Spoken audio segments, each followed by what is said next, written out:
KJM Entertainment and Vishwa Bharat TV presents Miss and Mrs. India Iconic Diva 2024 Season 4 auditions April 28th Hotel Rockdale Vizag లో జరగనున్నాయి. Participation కొరకు మరియు పూర్తి వివరాలకు సంప్రదించండి 9246661369 9492351979. ముద్దనూరు ప్రజలకు జమ్మలమడుగు నియోజకవర్గానికి చేరి వచ్చిన ప్రతి అన్నకు, ప్రతి తమ్ముడికి, ప్రతి అయ్యకు, ప్రతి అక్కకు, ప్రతి చెల్లికి, ప్రతి అమ్మకు మీ రాజశేఖర రెడ్డి బిడ్డ శిరస్సు వంచి చేతులు జోడించి మనస్ఫూర్తిగా నమస్కరించుకుంటోంది.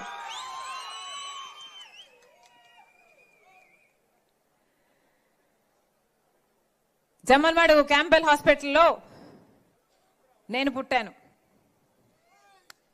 మీ ఆడబిడ్డను. ఏ జమ్మలమడుగులో అయితే రాజశేఖర రెడ్డి గారు పుట్టారో, ఏ క్యాంపెల్లో అయితే రాజశేఖర రెడ్డి గారు పుట్టారో, అదే క్యాంపెల్లో ఆయన బిడ్డ కూడా పుట్టింది.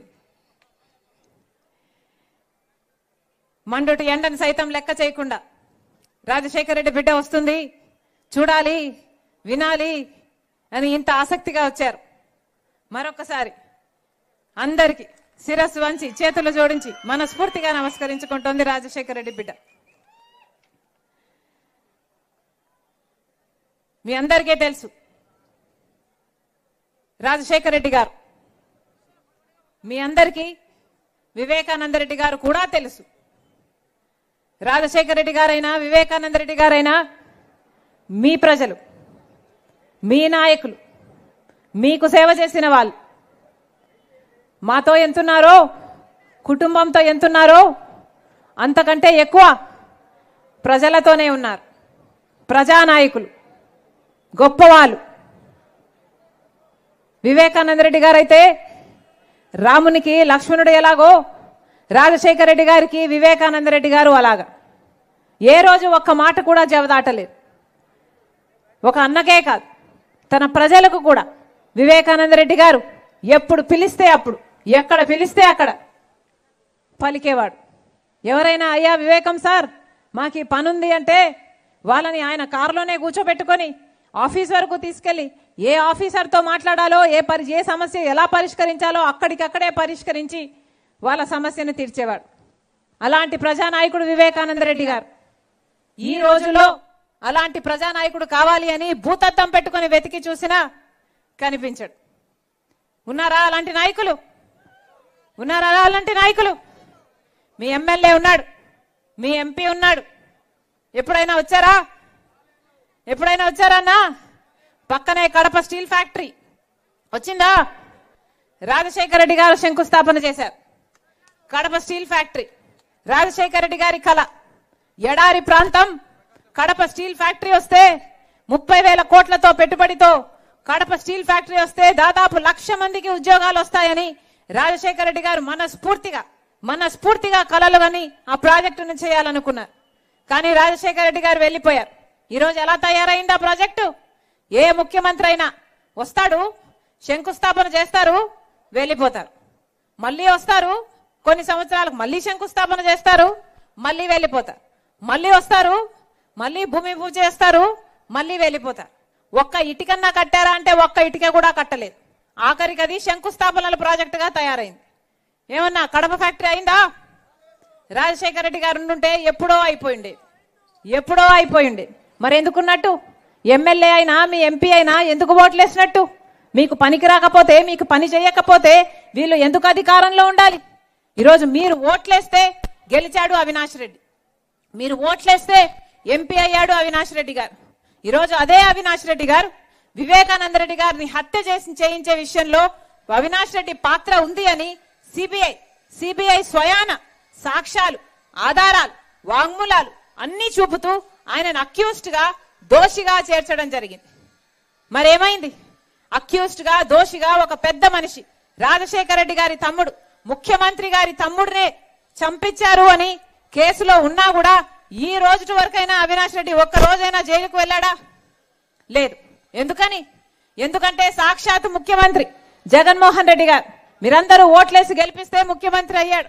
ఈరోజు జగన్మోహన్ రెడ్డి గారు సాక్షాత్తు ముఖ్యమంత్రి అయ్యుండి తన అధికారాన్ని అడ్డేసి అవినాష్ రెడ్డిని కాపాడుతున్నాడు కాబట్టే ఈరోజు సిబిఐ ఒక్క ఎంట్రుక కూడా పీకలేకపోయింది అవినాష్ రెడ్డికి. న్యాయమేనా ఇది? ధర్మమేనా ఇది? అధికారం ఇచ్చింది ఎందుకు? అధికారం ఇచ్చింది ఎందుకు? జగన్మోహన్ రెడ్డి గారిని నమ్మి ఓట్లేసింది ఎందుకు?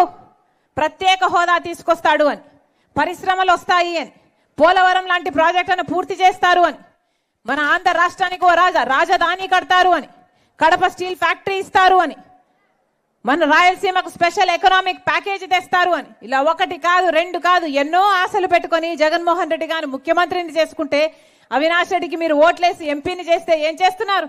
జగన్మోహన్ రెడ్డి గారు మీరిచ్చిన అధికారం చేత ఒక హంతకుణ్ణి కాపాడుతున్నారు.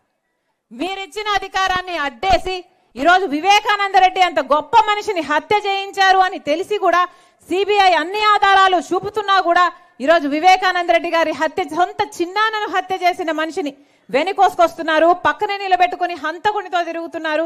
5 సంవత్సరాలుగా ఒక హంతకుని వెనకేసుకొచ్చారు జగన్మోహన్ రెడ్డి గారు. 5 సంవత్సరాలుగా ఆయనను కాపాడడం ఒక ఎత్తైతే, 5 సంవత్సరాలుగా వివేకానంద రెడ్డి గారి ఆత్మకు శాంతి కలగపోవడమే ఒక ఎత్తైతే, 5 సంవత్సరాలుగా ఒక హంతకుడు తప్పించుకోవడం ఒక ఎత్తైతే, ఈరోజు మళ్ళీ అదే హత్య చేశారు చేయించారు అని చెప్తున్న అవినాష్ రెడ్డికే మళ్ళీ ఎంపీ టికెట్ ఇచ్చాడు జగన్మోహన్ రెడ్డి గారు. ఇది ఇంకొక ఎత్తు. ఇది అన్యాయం అని చెప్పడానికే ఈరోజు రాజశేఖర రెడ్డి బిడ్డ ఎంపీగా పోటీ చేస్తుంది. ఇది అన్యాయం కాకపోతే మరి ఏమిటి?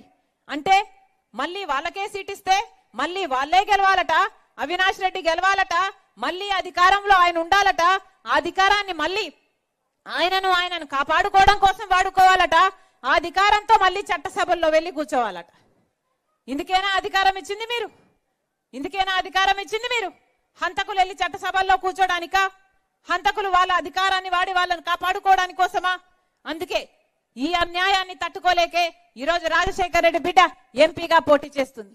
ఇన్ని సాక్ష్యాలు ఆధారాలు ఉన్నా కూడా ఈరోజు హంతకులు తప్పించుకుని తిరగడమే కాకుండా అధికారంలో ముఖ్యమంత్రిగా ఉన్న జగన్మోహన్ రెడ్డి గారు స్వయాన హత్యా రాజకీయాలను ప్రోత్సహిస్తున్నారు. కాబట్టే ఇది తగదు, కాబట్టే ధైర్యం చేసి ఈరోజు రాజశేఖర రెడ్డి బిడ్డ ఎంపీగా పోటీ చేయడం జరుగుతుంది. మళ్ళీ చెప్తున్నాం ఈరోజు ఒకవైపు రాజశేఖర రెడ్డి బిడ్డ ఉంది, ఇంకోవైపు వివేకానంద రెడ్డి గారి హత్య కేసులో నిందితుడు అని సిబిఐ చెప్తున్న నిందితుడు ఇంకొక వైపు ఉన్నాడు.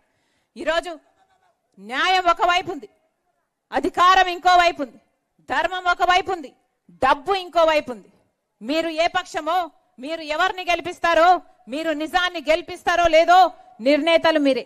ఒకవైపు రాజశేఖర రెడ్డి బిడ్డ ఉంది, ఇంకోవైపు రాజశేఖర రెడ్డి గారి తమ్ముడిని హత్య చేశారు అన్న అవినాష్ రెడ్డి గారు ఉన్నారు. మీకు ఎంపీగా రాజశేఖర రెడ్డి బిడ్డ కావాలో, లేకపోతే వివేకానంద రెడ్డి గారిని హత్య చేశారు నిందితుడు అని సిబిఐ చెప్తున్న అవినాష్ రెడ్డి కావాలో మీరే తేల్చుకోండి. మేము 4 రోజులు కాదు 5 రోజులు అయింది ఈ కడప పార్లమెంటులో నేను అభ్యర్థిగా ఉన్నాను అని నేను క్యాంపెయిన్ చేయబట్టి కేవలం 4-5 రోజులు అయింది అంతే. ఈ 4-5 రోజులు మేము క్యాంపెయిన్ చేశామో లేదో ఈరోజు వైసీపీ అవినాష్ రెడ్డి ఎంపీగా అభ్యర్థిగా ఉండబోడు అని క్యాండిడేట్ను మారుస్తున్నాము అన్నట్టుగా వార్తలు వస్తున్నాయి. కేవలం 4-5 రోజులు అయింది మేము క్యాంపెయిన్ చేయబట్టి. ఇప్పటికే అవినాష్ రెడ్డిని మార్చాలి అన్న ఆలోచనలో వైసీపీ జగన్మోహన్ రెడ్డి గారు ఉన్నారు అంటే ఒకటే అడుగుతున్నాం, అంటే అవినాష్ రెడ్డి హత్య చేశాడు అని మీరు ఒప్పుకుంటున్నట్ట? సిబిఐ చెప్తున్నది నిజము అని మీరు ఒప్పుకుంటున్నట్ట? అందుకే అవినాష్ రెడ్డిని అభ్యర్థిగా మారుస్తున్నారా? ప్రజలు నమ్ముతున్నారు, ప్రజలు ఓట్లేయరు, ఆయన ఓడిపోతాడు అని మీకు నమ్మకం కుదిరింది కాబట్టే ఈరోజు అవినాష్ రెడ్డిని మారుస్తున్నారా అని జగన్మోహన్ రెడ్డి గారిని సమాధానం అడుగుతున్నాం. క్యాండిడేట్ ఎవరైనా, క్యాండిడేట్ అవినాష్ రెడ్డి అయినా, వైసీపీ క్యాండిడేట్ ఇంకా ఎవరైనా కూడా జగన్మోహన్ రెడ్డి గారు సమాధానం చెప్పాలి. ఎందుకని హత్యా రాజకీయాలను ప్రోత్సహిస్తున్నారు? జగన్మోహన్ రెడ్డి గారు సమాధానం చెప్పాలి. వివేకానంద రెడ్డి గారు ఏడు గొడ్డలి పోట్లకు బలైపోతే ఎందుకని సాక్షి టీవీలో హార్ట్ అటాక్ గా చిత్రీకరించారో జగన్మోహన్ రెడ్డి గారు సమాధానం చెప్పాలి. జగన్మోహన్ రెడ్డి గారు సమాధానం చెప్పాలి. వివేకానంద రెడ్డి గారు చనిపోయినప్పుడు సిబిఐ ఎంక్వైరీ కోరిన జగన్మోహన్ రెడ్డి గారు ఆ తర్వాత ముఖ్యమంత్రి అయిన తర్వాత నేను సిబిఐ ఎంక్వైరీ కోరితే బీజేపీకి పోతాడు అవినాష్ రెడ్డి అని ఎందుకు సిబిఐ ఎంక్వైరీ వద్దన్నారో జనాలకు సమాధానం చెప్పాలి జగన్మోహన్ రెడ్డి గారు. ఇన్ని సంవత్సరాలు హత్య చేయించిన వాళ్ళు వీళ్ళు అని తెలిసినా ఆధారాలున్నా ఎందుకు కాపాడాడో జగన్మోహన్ రెడ్డి గారు సమాధానం చెప్పాలి. హత్య చేయించిన వాళ్ళు వీళ్ళు అని దోషి అని సిబిఐ చెప్తున్నా అక్యూజ్డ్ గా చేర్చినా మళ్ళీ అలాంటి వాళ్ళకే టికెట్ ఎందుకు ఇచ్చాడో జగన్మోహన్ రెడ్డి గారు సమాధానం చెప్పాలి. ఇవన్నీ జగన్మోహన్ రెడ్డి గారు ఈ ప్రజలకు, మీకు, కడప వాసులకు, కడప ఎంపీ పార్లమెంట్ పరిధిలో ఉన్న ప్రతి ఒక్కరికి సమాధానం చెప్పాల్సిన అవసరం ఉంది. మళ్ళీ చెప్తున్నా, నేనైతే రాజశేఖర రెడ్డి బిడ్డను. పులి కడుపున పులే పుడుతుంది. నాకు భయం లేదు. నాకు ఎవరిని చూసినా భయం వేయదు. అంతేకాదు ఏ అన్యాయాన్ని చూసినా నేను సహించలేను. అందుకే ఈరోజు ధైర్యం చేసి మళ్ళీ హంతకులు పార్లమెంటుకు వెళ్ళకూడదు, మళ్ళీ హంతకులకు అధికారం ఉండకూడదు అని ఈరోజు రాజశేఖర రెడ్డి బిడ్డ పార్లమెంటుకు నిలబడింది. మరి మీరు కూడా ధైర్యం చేస్తారా? మీరు కూడా నిజం వైపు నిలబడతారా? మీరే నిర్ణేతలు. మళ్ళీ చెప్తున్నాం, ఒకవైపు రాజశేఖర రెడ్డి బిడ్డ ఉంది, ఇంకోవైపు రాజశేఖర రెడ్డి గారిని తమ్ముణ్ణి హత్య చేయించారు అని సిబిఐ చెప్తున్న అవినాష్ రెడ్డి ఉన్నాడు. ఎవరికి ఓట్లేస్తారో మీరే నిర్ణేతలు. రాజశేఖర రెడ్డి బిడ్డను గెలిపిస్తారో ఓడిస్తారో మీరే నిర్ణేతలు. నేనైతే రాజశేఖర రెడ్డి బిడ్డను. ఎలాగైతే రాజశేఖర రెడ్డి గారు, వివేకానంద రెడ్డి గారు మీకు సేవ చేశారో రాజశేఖర రెడ్డి బిడ్డ కూడా మీకు సేవ చేయాలని ఆశపడుతుంది, ఆశీర్వదించమని కోరుతుంది. రాజశేఖర రెడ్డి బిడ్డను మీరు ఆశీర్వదించండి, మీరు గెలిపించండి. ఈ రాజశేఖర రెడ్డి బిడ్డ మీ బిడ్డ అవుతుంది, మీ బలం అవుతుంది, మీ బాధ్యతను తన భుజాన వేసుకుంటుంది, మీకు అందుబాటులో ఉంటుంది. మీరు ఎంపీగా గెలిపిస్తే ఇక్కడే బ్రతుకుతుంది. రాజశేఖర రెడ్డి బిడ్డ మీకు మాటిచ్చి చెప్తుంది, ఎలాగైతే రాజశేఖర రెడ్డి గారు, వివేకానంద రెడ్డి గారు మీకు ఎంపీలుగా సేవ చేశారు, రాజశేఖర రెడ్డి బిడ్డ కూడా మీకు సేవ చేస్తుందని మనస్ఫూర్తిగా ఆశీర్వదించాలని ప్రతి అన్నను, ప్రతి తమ్ముని, ప్రతి అక్కను, ప్రతి చెల్లిని, ప్రతి అమ్మను, ప్రతి అయ్యను మీ బిడ్డగా ఆశీర్వదించాలని మనస్ఫూర్తిగా ప్రార్థిస్తున్నాం. జోహార్ వైఎస్ఆర్, జోహార్ వైఎస్ఆర్, జోహార్ వైఎస్ఆర్. హస్తం గుర్తుకే, హస్తం గుర్తుకే, హస్తం గుర్తుకే, హస్తం గుర్తమ్మా, మర్చిపోకండిరా అమ్మా. హస్తం గుర్తు అన్నా, హస్తం గుర్తు అన్నా, ఆశీర్వదించండి అన్నా. హస్తం గుర్తు అన్నా, హస్తం గుర్తు అన్నా, ఆశీర్వదించండి. హస్తం గుర్తు అన్నా, అన్నా.